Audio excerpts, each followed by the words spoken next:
এখন আমি শ্রীমদ্ ভাগবত গীতার অষ্টাদশ অধ্যায়ের মোক্ষ যোগ সম্বন্ধে সামান্য সারসংক্ষেপ প্রকাশ করব।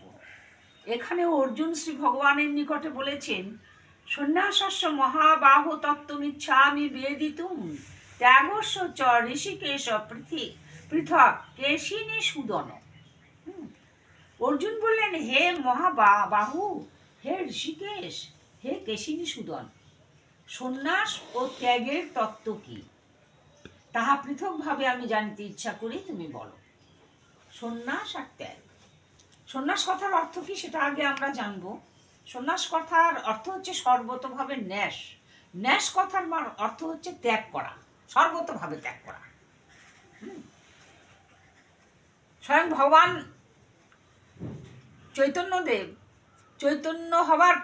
চৈতন্যদেব হবার পূর্বে যখন তিনি সন্ন্যাস ধর্ম অবলম্বন করবেন বলে স্থির করলেন, তখন বিষ্ণুপ্রিয়াজি জিজ্ঞাসা করেছিলেন, প্রভু, সন্ন্যাস কথার অর্থ কি? তুমি যে সন্ন্যাস নেবে, তোমার কি এই সংসারের থেকে কাজ হবে না? জীবের কল্যাণ করতে পারবে না? তখন শ্রীমন মহাপ্রভু বলেছিলেন যে না, সন্ন্যাস কথার অর্থ হচ্ছে সর্বতভাবে ত্যাগ করা, ন্যাস করা। আমাকে সব ত্যাগ করতে হবে। বলছি, তাহলে আমার মা থাকবে এখানে, এই বাড়িতে থাকবে, তুমি মার কাছে থাকবে, আমি আমার বাবার বাড়ি যেয়ে থাকবো। তখন শ্রী ভগবান বললেন, না, তাও হবে না। সর্বপ্রথমে তোমাকে ত্যাগ করতে হবে, তারপরে আমার মাকে, তারপরে আমার সম্পূর্ণ আশা আকাঙ্ক্ষা পরিত্যাগ করে আমি জীবের সর্বতভাবে মঙ্গল করব। হ্যাঁ, তাই সর্বতভাবে ন্যাস যেখানে, সেটাই হচ্ছে সন্ন্যাস। যেখানে সর্বতভাবে ন্যাস নাই, সেখানে সন্ন্যাস নয়। আর একটা সন্ন্যাস কথার গুহ্য তত্ত্ব হচ্ছে, যেখানে আসক্তি, সে সংসারে হোক আর আশ্রমে হোক আর যেখানে খুশি সেখানে হোক, যেখানে আসক্তি সেখানে সন্ন্যাস টেকে না, যেখানে আসক্তি নাই সেখানেও সন্ন্যাস টেকে। তাই ত্যাগী হতে হলে তাকে আগে সর্ব আসক্তি পরিত্যাগ করতে হবে, তাহলে সে সন্ন্যাস ধর্ম অবলম্বন করতে পারবে, নচেত নয়। আর আর কি বললেন যে ত্যাগের আরেকটা খুব সুন্দর কথা আছে, যে ত্যাগী কিন্তু আশ্রমে থাকলে, সংসার পরিত্যাগ করে চলে গেলেও ত্যাগী হওয়া যায়।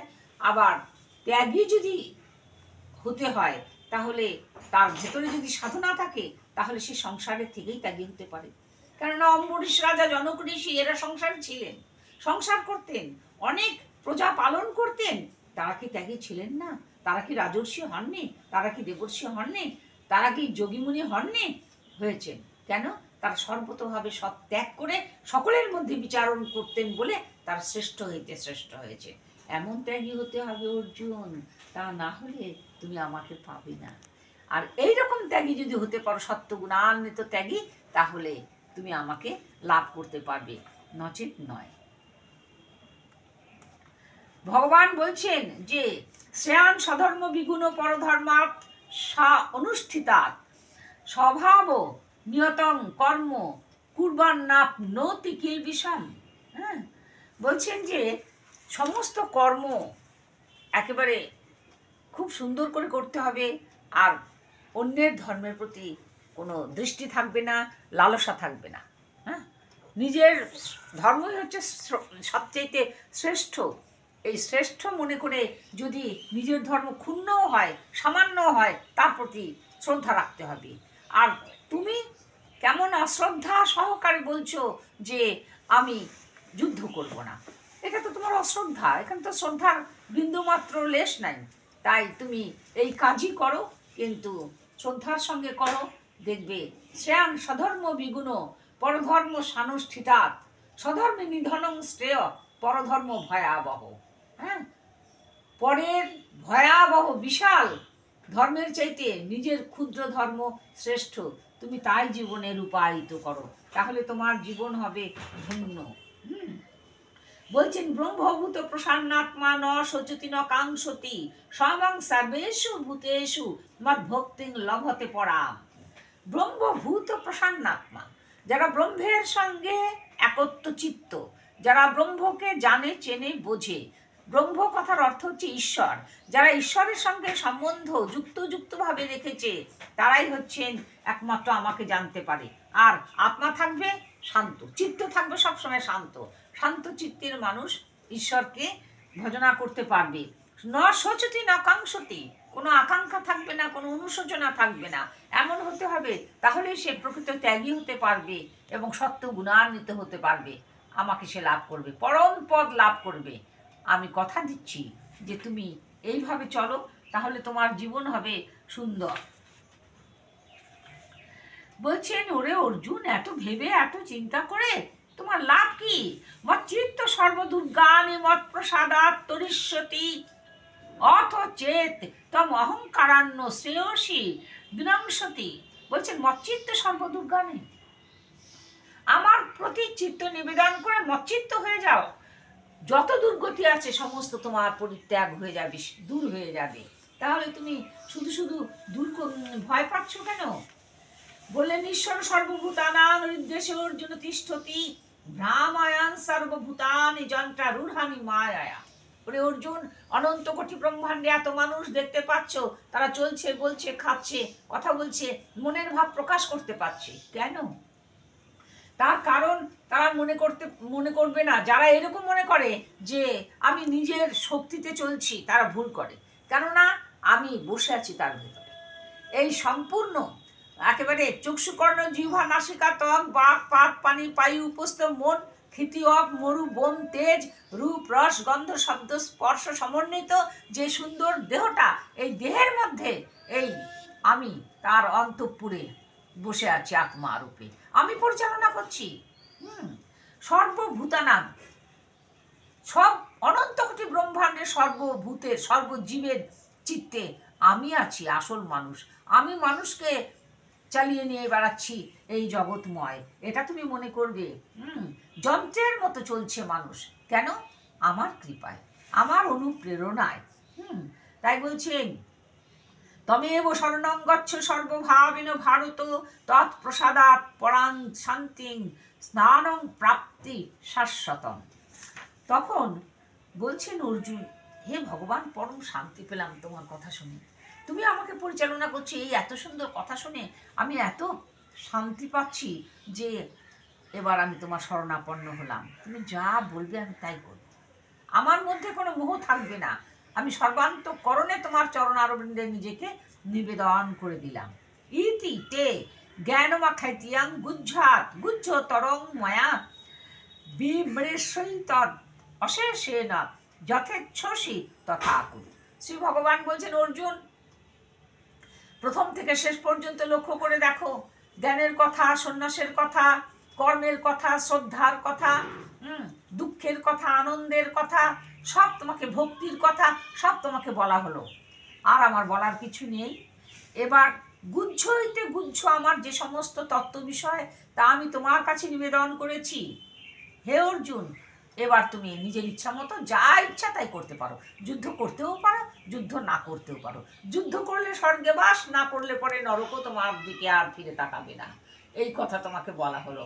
এবার তুমি নিজের ইচ্ছা মতো চলো। এই কথা যখন বললেন, তখন বলছেন যে সর্বধর্মান পরিত্যাজ্য মামেকং শরণং ব্রজং তাং সর্ব পাপেভ্যো মোক্ষয়ো স্বামী মা শুচো। এত চিন্তা কিসের? সর্বধর্ম পরিত্যাগ করে তুমি আমাতে শরণাপন্ন হও। কথাটার অর্থ হচ্ছে সর্বধর্ম পরিত্যাগ। তার মানে কি? তোমার মনে সর্বরকম আশা, অনন্ত আশা সব পরিত্যাগ করো। সব আকাঙ্ক্ষা পরিত্যাগ করে একেবারে সর্বতভাবে আমার চরণে শরণাপন্ন হও। মা সূচো, কোনো চিন্তা করো না। আমি তোমাকে একেবারে নরক হইতে তুলিয়া বৈকুণ্ঠে স্থান দেব। তোমার জীবন হবে সুন্দর। তুমি দেখবে যে যুদ্ধক্ষেত্রে যুদ্ধ করেও তুমি আনন্দ পাবে, দুঃখ তোমার থাকবে না। শ্রী ভগবান এত সুন্দর কথা বলেছে অর্জুনকে, যা অর্জুন শুনে একেবারে মোহিত হয়েছেন।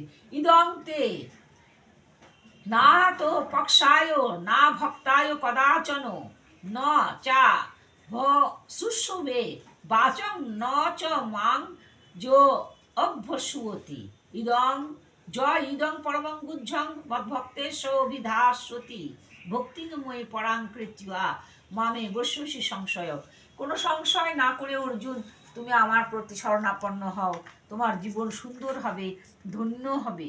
সবই তোমাকে বলা হলো, এবার তোমার যা ইচ্ছা তুমি তাই করো। হ্যাঁ, শ্রদ্ধাবান অনুশোশ্চ স্নেহদৌপি যো নর সোপি মুক্ত শুভান লোকান প্রাপ্নুয়াত পুণ্যকর্মণা। হ্যাঁ, বলছি শোনো অর্জুন, আমার তুমি অতিরিক্ত আমার প্রিয়, তাই তোমাকে এত কথা বললাম, আমি সকলকে এত কথা বলি না।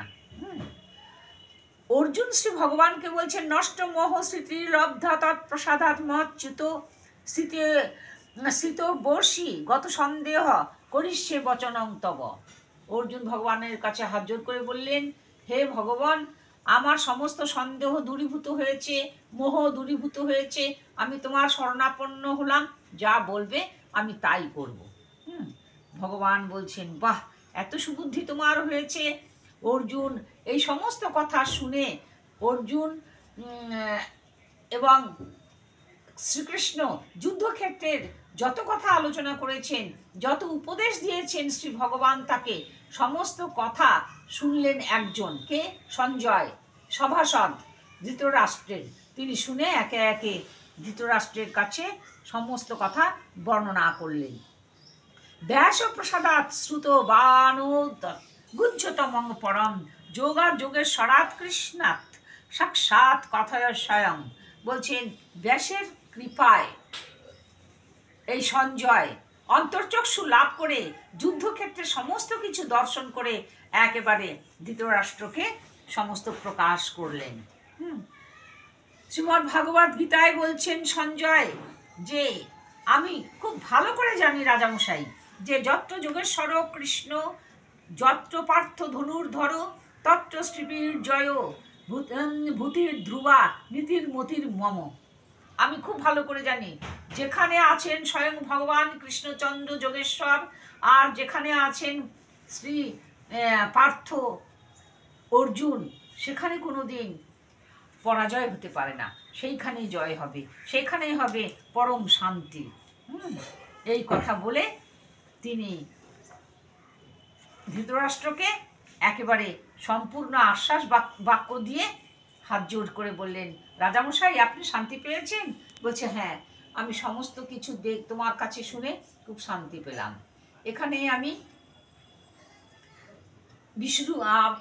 আমি এই মোক্ষ যোগ শ্রীমদ্ ভাগবতে সমাপন করতে চাই।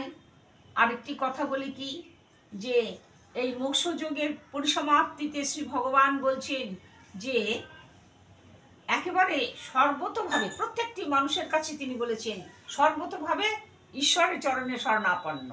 তাই আমি প্রত্যেকের শ্রীচরণারবিন্দে এই প্রার্থনা রাখবো, মনুষ্য দেহ ধারণ করে যারা মায়াময় প্রপঞ্চে আমরা এসেছি, আর কোনো দ্বিধা না করে, অন্য কথা না বলে, অন্যদিকে নাচে কৃষ্ণায় গোবিন্দায় নম বলে তার চরণারবিন্দে যদি আশ্রিত হতে পারি, তাহলে আমাদের মানব জীবন হবে সুন্দর, ধন্যাতি ধন্য।